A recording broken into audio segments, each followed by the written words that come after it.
Мы рады снова приветствовать вас, и мы хотим сегодня с вами поговорить о том, как мы реагируем друг на друга в наших ссорах.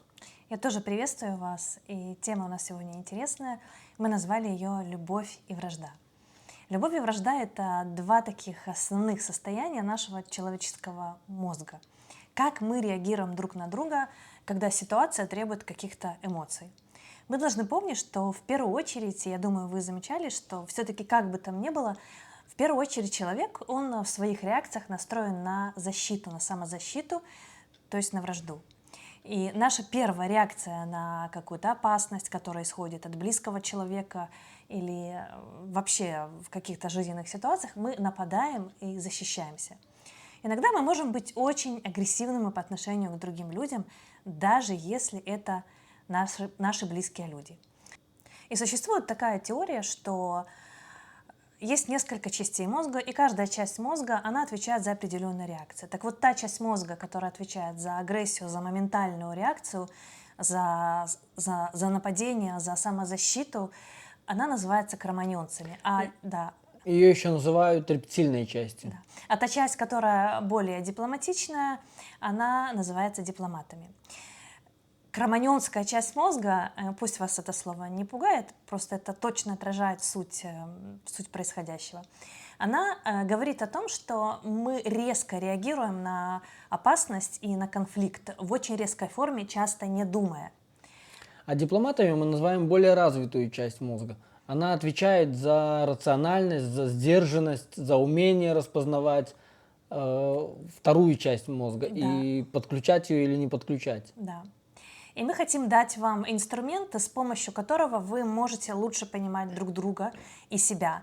Когда вы реагируете как дипломат, как взрослый человек, который умеет сдерживать эмоции, контролировать то, что выходит из его уст, а когда вы ведетесь на свои эмоции и начинаете вести себя агрессивно по отношению к другому человеку. Да, и Библия учит нас, что есть два типа поведения или два типа людей – мудрые и глупые. Мы часто видим в Библии мудрый человек и глупый человек. Мудрый строит на камне, глупый строит на песке. И в притчах особенно много говорится о мудрых людях и о глупых людях. И мудрый человек, он может стать глупым, когда не будет следить за собой, за своим поведением, за своими устами, за тем, как он реагирует на других людей. И наш мозг, он Адам, он грешный. И в первую очередь мы подключаем вот эту вот кроманьонскую часть мозга. И мы начинаем обвинять других. Мы будем говорить какие-то обидные слова, резкие, а потом уже будем думать, зачем мы это сделали. Но Бог дал нам не только примитивный мозг, Бог дал нам способность сдерживать себя, выжидать время, успокаиваться и думать, прежде чем что-то сказать или сделать. И в Библии есть такое место. Долготерпеливый лучше храброго, и владеющий собой лучше завоевателя города. Да, умеющий обуздать свой язык, написано, что он способен обуздать все тело. То есть нашим состоянием всегда должен быть мир, состояние покоя. В Библии часто одно из имен Бога называется это Бог, он Бог мира. Например, сам же Бог мира, да, осветит вас во всей полноте, и ваш дух, и душа, и тело во всей целостности, да, сохранится без пороков пришествия Господа нашего Иисуса Христа. Первое послание Фессалоникийцам, 5 глава. Давайте разберемся, как мы себя можем вести в таких ситуациях. И наши кроманьонцы, они очень быстро реагируют на ситуации. Но для чего? Они быстро реагируют на ситуацию для того, чтобы защититься, нападать. И они могут очень резко отвечать. Они не советуются, скажем так, более мудрой, зрелой, взрослой частью мозга. Они все-таки больше ориентированы на вражду. Понятно, что мы не рассматриваем друг друга как враги, но наша реакция, наша природа человеческая, мы даже в близких отношениях мы можем нападать друг на друга, относиться друг к другу как к врагам. И кроманьонцы, они очень замечают, улавливают любую опасность для себя. Мы, когда близко друг друга знаем, мы уже по взгляду, по тону голоса знаем, что сейчас этот человек что-то против меня имеет.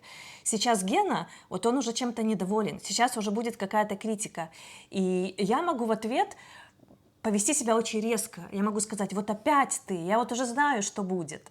Да, и это особенно когда мы знаем хорошо друг друга. Особенно это в наших семейных отношениях, потому что мы очень хорошо знаем друг друга. И это проявляется, вот эта часть мозга, она очень часто проявляется в семейных отношениях. Да. Но есть у нас еще и другая способность.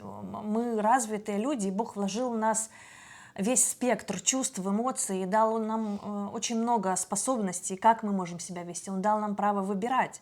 Мы с вами очень умные люди. Бог создал человека очень совершенным. И мы можем выбирать вести себя как дипломаты, не как первобытные люди на эмоциях и на каких-то своих первых порывах. Мы можем руководствоваться любовью друг к другу. Мы можем ориентироваться на здравый смысл, на диалог. Прежде чем что-то сказать и отреагировать, мы можем перепроверять информацию, которая поступает извне. Я могу задержаться на секунду и спросить: так, если я сейчас это скажу, будет ли это созидать наши отношения? Будет ли это вообще правдой? Правильно ли я вообще расшифровываю сигналы опасности, которые поступают от моего мужа? Ведь я могу ошибаться, а даже если это и так, даже если он не прав, то это не значит, что я должна вести себя как первобытный человек. Мы должны быть спокойными и сдержанными. Мы должны уметь удерживать вот этих кроманьонцев в узде. Мы должны не давать им переходить к боевым действиям. Мы должны стремиться к миру в семье. Да, и в глубине души мы, конечно, все хотим быть дипломатами, вести себя обдуманно, действовать обдуманно. И давайте разберемся, в чем состоит все-таки агрессия и как нам научиться ее избегать. Как выглядит агрессия? Агрессия может выглядеть очень явно. Это могут быть прямые нападки, это могут быть оскорбления, унижение, самооправдание, когда вот особенно любят это в отношениях пары. Вот самое главное — это оправдаться друг перед другом. Но когда один начинает оправдываться, это выглядит всегда как агрессия, это вызывает всегда споры. Это не решает проблему. Сарказм может быть агрессия, а могут быть вообще прямые такие угрозы: я тебе там устрою, давай, какие-то грубые вещи. Агрессия может быть еще, когда мы упрекаем друг друга в прошлом, когда мы напоминаем о том, что было. Это может быть очень не к месту, это может очень обидеть человека, это может разрушить все, что мы строили на протяжении нескольких дней. Как ведут себя дипломаты? Дипломаты — это, как мы уже говорили, более развитая часть мозга. И она отвечает за любовь. И она ориентирована на диалог, здравый смысл. Это та часть, которой призывает нас Бог. Да. Бог призывает нас быть мудрыми, всегда поступать обдуманно, прежде чем что-то сказать, думать и Взвешивать. да, взвешивать. И мы часто мы слышим такое выражение: если хочешь что-то сказать, посчитай до 10. И чаще всего мы, когда немножко успокаиваемся, мы понимаем, что да, не стоит это говорить, это обидит нашего партнера. И поэтому мы тоже призываем вместе с Библией, вместе с Богом, что мы должны все-таки прибегать и действовать дипломатически. Есть такое выражение, да, дипломатически. Дипломатическим путем. Да. Да, строить такое культурное, интеллигентное общение друг с другом. Это не значит, что мы не можем проявлять никакие эмоции, что мы как на партсобрании должны как-то себя вести странно в отношениях. Нет, мы ведем себя естественно, но мы всегда должны помнить, что мы можем выбирать. Мы можем вести себя как первобытные люди, а можем вести себя как взрослые, интеллигентные люди. И несколько советов, когда мы находимся в такой стрессовой ситуации, когда мы видим, что вот ссора уже разгорается, что конфликт начинается, что из меня сейчас попрет, есть несколько практических советов, как помочь себе. Старайтесь обращать внимание на свой голос. Когда вы чувствуете, что вот сейчас я начну выдавать своему мужу все, что я про него думаю, или какие-то слова, эмоции, обиды свои, жалобы, какая-то критика, и я понимаю, что я не могу сейчас сдержаться, обращайте внимание на свой голос. Это такой практический совет. Когда вы начинаете сосредотачиваться на своем голосе, управлять им, делать его медленнее, быстрее, тише, громче, вы начинаете немножко отключаться, и вы можете контролировать ситуацию, контролировать то, что вы хотите сказать. Вы можете делать глубокий вдох перед тем, как заговорить. Но не так вот, вздыхая, нет. Глубокий вдох так. Это опять же дает вам секунду, чтобы вы взяли себя в руки, подумали и научились себя сдерживать. Очень важно во время ссоры смотреть друг другу в глаза. Никогда не ссорьтесь из разных комнат. Никогда не ссорьтесь за закрытыми дверями. Муж в спальне, я кричу ему на кухне. У вас должен быть прямой контакт, вы должны смотреть друг другу в глаза. И следующий важный момент – давайте себе возможность прикасаться друг к другу.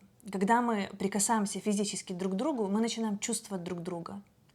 И мы не можем уже быть такими агрессивными. Ну, касаться нежно, не в смысле, что святым кулаком по грешной морде, да? И не Да, толкать, есть такое выражение. не заламывать руки, не бить по щекам друг друга. А нежное прикосновение, которое не требует больших усилий, но просто положить руку. Да, все-таки нежность, она успокаивает. И каждый человек, он в глубине души, даже если он проявил вот этот кроманьонский дух, да, кроманьонскую часть мозга, он все равно в глубине он хочет нежности, и будь это мужчина, будь это женщина, мы всегда думаем, что женщина хочет больше нежности. Нет, мужчины тоже хотят нежности и теплых отношений, поэтому Мужчины тоже прикосновение. люди. Да, мужчины люди. Бог создал нас чувствительными, Бог создал нас. Для этих женщин это, кстати, откровение. Бог создал нас чувствительными, мы мужчины чувствительные, мы хотим тоже прикосновений, мы хотим тоже нежности, и поэтому особенно в таком состоянии, когда преобладает вот эта часть мозга рептильная, да, которая отвечает за самооборону, скажем так, за агрессию, и в эти моменты особенно мы нуждаемся, и женщина, и мужчина, мы нуждаемся в этой нежности, в этих прикосновениях. Да. И еще один совет, как помочь себе в моменты сильных, серьезных конфликтов. Научитесь ставить себя на место другого. Это очень важный навык, это не требует больших усилий. Просто включите рациональность и подумайте, а что он? А почему он? А если бы я была на его месте? С одной стороны, это требует большого смирения, а с другой стороны, это не так сложно. Мы должны всегда помнить о том, что у каждого человека есть базовая потребность в эмпатии, в сочувствии. И когда мы снисходим друг до друга, как написано в Библии, и когда мы ставим себя на место другого, мы становимся добрыми друг к другу. И следующий совет, как нам вести себя в конфликтных, сложных ситуациях, когда у нас очень много эмоций, мы должны давать время себе и друг другу. Небольшое время. Да, и как мы уже говорили, нужно немножко подождать. Нужно дать себе пару минут для того, чтобы успокоиться. И только тогда мы можем приступить к выяснению отношений. Да.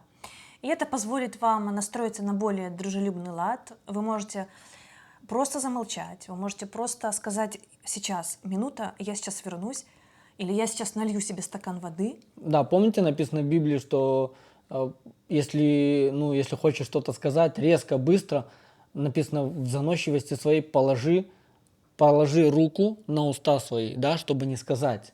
Да. И последний пункт. Старайтесь всегда добавлять немножко дружелюбия. Помните о том, что ссора пройдет обязательно, но она оставит какой-то след в ваших отношениях. Она не пройдет бесследно. Никогда.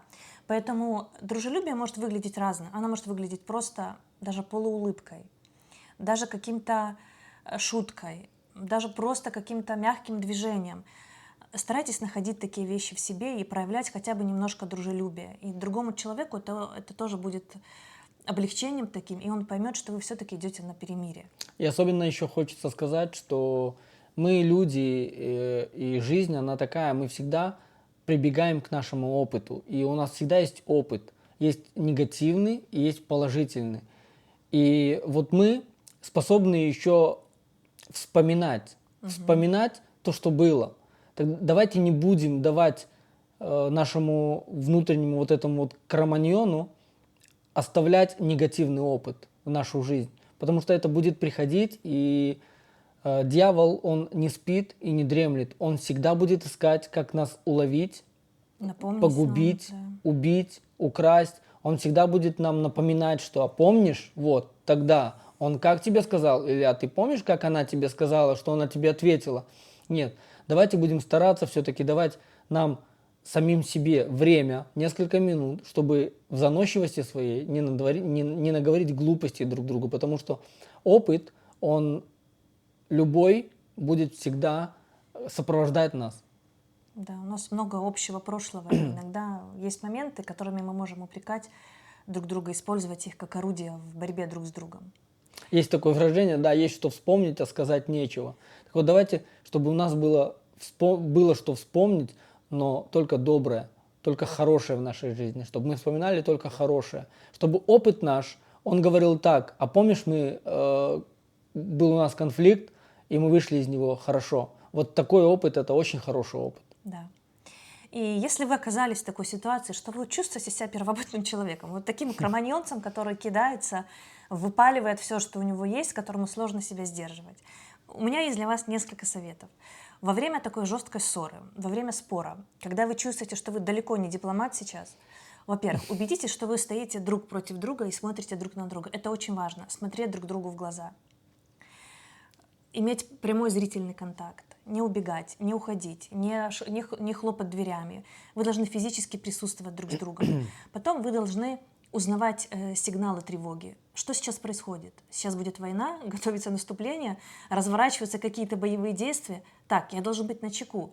Так, я вижу, что появились какие-то уже признаки. Повышение голоса, словесные угрозы. Уже глаза сузились. Да, и мы по глазам можем определять, что сейчас будет, да? Да. И в такие моменты, когда вы поняли, что надвигается, там, Наполеон вышел на поле боя, старайтесь призвать на помощь своего дипломата. Помните о том, что так, я сейчас веду себя очень плохо, я сейчас собираюсь вести себя очень плохо, я сейчас буду наносить вред своим отношениям. Но помните, что у вас есть союзник, у вас есть помощник, у вас есть ваш дипломат, который живет внутри вас. У вас есть Слово Божье, которое говорит вам о том, что вы должны взять, одеться во всеоружие Божье, что у вас должна быть любовь друг к другу, что у вас есть сила, которую дает вам Бог, что любовь Божья излилась в наши сердца Духом Святым, что у вас есть способность любить друг друга, что Библия требует, чтобы мы любили друг друга. И Библия дает нам очень много инструментов, каким должен быть наш характер, как мы можем себя вести.